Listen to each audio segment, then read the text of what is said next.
ব্যক্তি জীবন, পারিবারিক জীবন, সামাজিক জীবন, রাষ্ট্রীয় জীবন, আন্তর্জাতিক জীবনে সব জায়গার বিধান আমার কোরআন।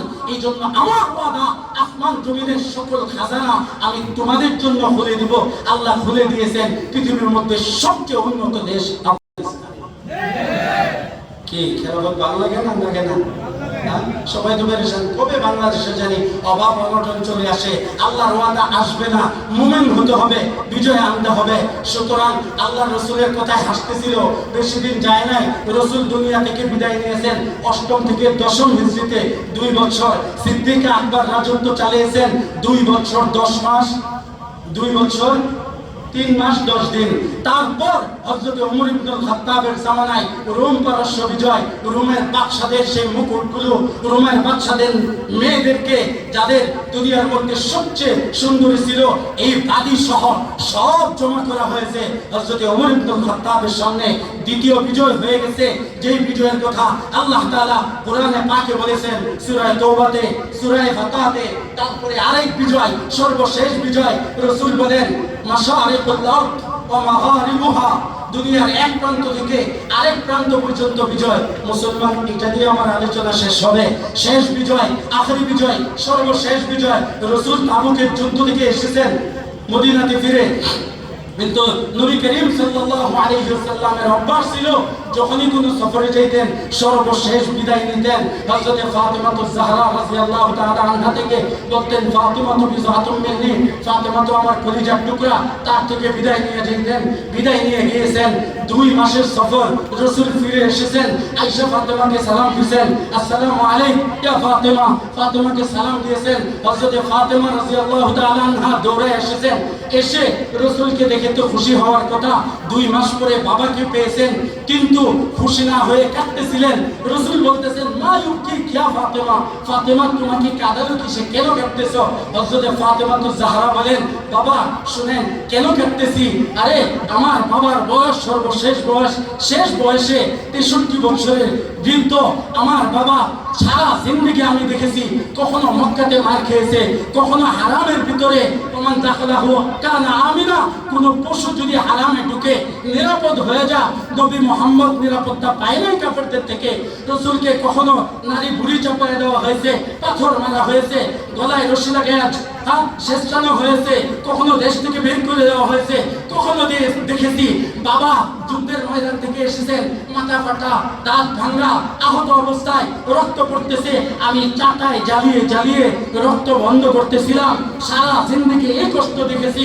আজকে বৃদ্ধকালে 2 মাসের সফর, পায়ে হেঁটে সফর, আহত অবস্থায়, পুরা ধুলি মলিন অবস্থায়, এমন অবস্থায় বাবাকে দেখতেছি কি আমার কি একটু মনে চায় না এই বৃদ্ধ বাবার একটু খেদমত করি? 2-4টা দিন আরামে শুবে, আরামে থাকবে, এটা কি আমি মেয়ে হিসেবে আমার এটা মনে জাগে না? রাসূল বলেন, ফাতেমা শুনে রাখো, শুনে রাখো, ঐতিহাসিক ভাষণ আল্লাহ রাসূল দিয়েছেন, লা ইয়াবকা আলা যাহরিল আরদি বাইতু মাদারিন ওয়ালা ওয়াবারিন ইল্লা আদখালাহুল্লাহ কালিমাতুল ইসলাম বিইজ্জি আজিজিন আও যিল্লি জালিলিন। ফাতেমা শুনে রাখো, তোমার বাবার হিজরত, তোমার বাবার তায়েফের সেই মার, তোমার বাবার সেই পাথর খাওয়া, এই সমস্ত কুরবানি, কখনো 70 লাখ, কখনো 14 লাখ, এই সমস্ত রক্তের প্রতিদান হিসাবে আল্লাহ ঘোষণা করেন, লা ইয়াবকা আলা যাহরিল আরদি বাইতু মাদারিন। তৃতীয় বিজয়ের কথা রাসূল বলেন, একটা সময় এমন আসবে যে পৃথিবীর কোন প্রান্তে কাঁচা পাকা কোনো ঘর বাকি থাকবে না যেখানে মুহাম্মদের ইসলাম, দ্বীনে ইসলাম প্রবেশ না করবে। প্রত্যেক করে শুধু ইসলামই থাকবে, মুসলমানই থাকবে। কোন গাদ্দার, কোন মুনাফিক, কোন গণতান্ত্রিক, কোন সমাজতান্ত্রিক, কোন ইসলামী গণতন্ত্র, কোন ধোঁকা, কোন ফাঁকি, কোন বেঈমানি থাকবে না। থাকবে শুধু ইসলাম আর ইসলাম। থাকবে কি? ইসলাম। সেই সময়টা তাফসীরে ইবনে কাসির, তাফসীরে রুহুল মানি, আরো বিভিন্ন তাফসীরের মধ্যে লিখেছে, প্রথম বিজয় রাসূল করেছেন, দ্বিতীয় বিজয় ফারুক আজমের মাধ্যমে হয়েছে, তৃতীয় বিজয় হযরত ঈসা, হযরত খলিফা মাহদীর মাধ্যমে হবে। ইমাম মাহদী দুনিয়াতে আসবে, 4টা যুদ্ধ করবে, 7, 7.5 বা 8 বছরের মধ্যে পুরো পৃথিবীকে দখল করে এক প্রান্ত থেকে আরেক প্রান্ত পর্যন্ত ইসলাম কায়েম করবে। হযরত ঈসা আলাইহিস সালাম 40 বছর রাজত্ব চালাবেন।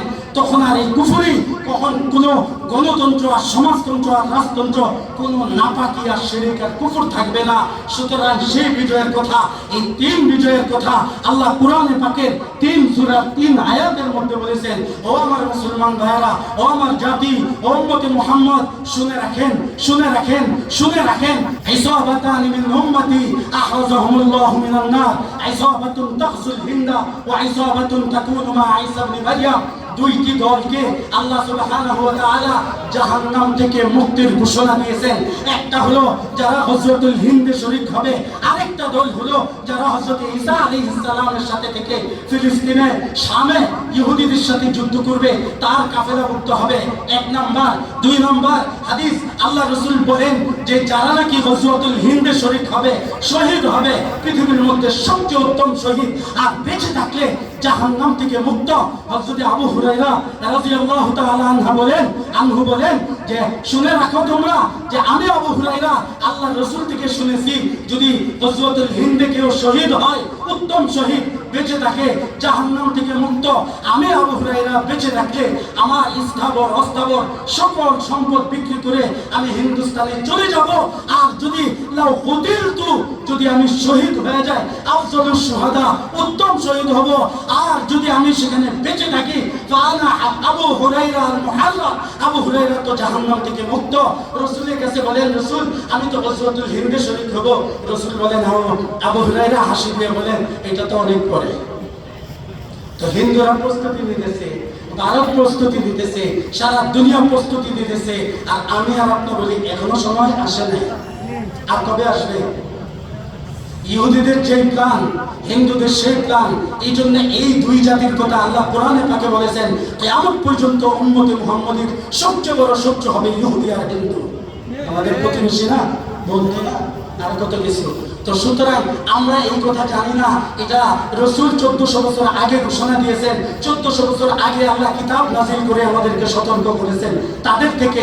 সুতরাং গজওয়াতুল হিন্দের সময়টা একেবারেই কাছে। আর বুঝেন না, বাংলাদেশের অবস্থা দেখলেও তো বোঝা যায় কোন দিকে যাচ্ছে। কেউ জেলখানা যাইতেছে, আর কেউ আরাম আয়েশে, তারপরে আবার বিরুদ্ধে বয়ান দেয়, আবার কি দেয়, আবার কেউ বলে। এটা তো আমার আফসোস লাগে, কোন যে আপনি জেলখানায় গেছেন দেখে মনে এটা বলতেছেন। না না না, আমি আগে থেকে বলি। তারাও আমার কাছে শুনছে যে আপনি একটা বয়ান করতেন যে উম্মতে মুহাম্মদী হিসেবে নাকি জেলখানা আছে, কি জানি বলতেন। আমি সুন্দর শুনাইলাম, হ্যাঁ আমাদের নবী মুহাম্মদ রাসূলুল্লাহকে শিয়াবে আবু তালেব ওই পাহাড়ি কাঠিতে 3 বছর পর্যন্ত আটকিয়ে রাখছে। ওই জামানার জেলখানায় এত উন্নত ছিল না। এখন 3 বেলা খানা দেয়, নামাজের সুযোগ দেয়, কোরআন পড়তে দেয়, কিতাব পড়তে দেয়, ঈদের নামাজ পড়তে দেয়, অনেক সুবিধা আছে। আর রাসূলের জামানায় পানি দেয় নাই, খাবার দেয় নাই, সুযোগ দেয় নাই, সব কিছু থেকে বঞ্চিত রাখছে, কঠিন ছিল। তো উম্মতে মুহাম্মদী হিসাবে রাসূলের মিসওয়াক পেয়েছি, রাসূলের দাড়ি পেয়েছি, টুপি পেয়েছি, পাগড়ি পেয়েছি, রাসূলের পোশাক পেয়েছি, রাসূলের হাদিস পেয়েছি, রাসূলের কোরআন পেয়েছি, রাসূলের আদর্শ পেয়েছি, রাসূলের আখলাক পেয়েছি, সাথে সাথে রাসূলের জিহাদ পেয়েছি, দাওয়াত পেয়েছি, ইসলাম পেয়েছি, রাসূলের ইলম পেয়েছি। সুতরাং সাথে সাথে জেলখানার ওয়ারাসাতও পেয়েছি। কি বলেন, ঠিক কিনা? 2 নম্বর, আমরা হানাফি মাযহাবের, অন্য কেউ থাকতে পারেন মাযহাবের। তো আমরা হানাফি মাযহাবের ইমাম আবু হানিফার লাশ বের হয়ে আসে জেলখানা থেকে। কেন কেন কেন? দালালি করে নাই, সরকারের দালালি করে নাই। ওই জামানার সরকার এই জামানার অনেক অলি থেকেও বেশি বুজুর্গ ছিল। ওই বুজুর্গ সরকারের বিরোধিতা করার কারণে অল্প হকের বিরোধিতা সরকার করেছে, আর আবু হানিফা তার বিরোধিতা করার কারণে জেলখানায় গিয়ে তার লাশ বের হয়ে আসছে।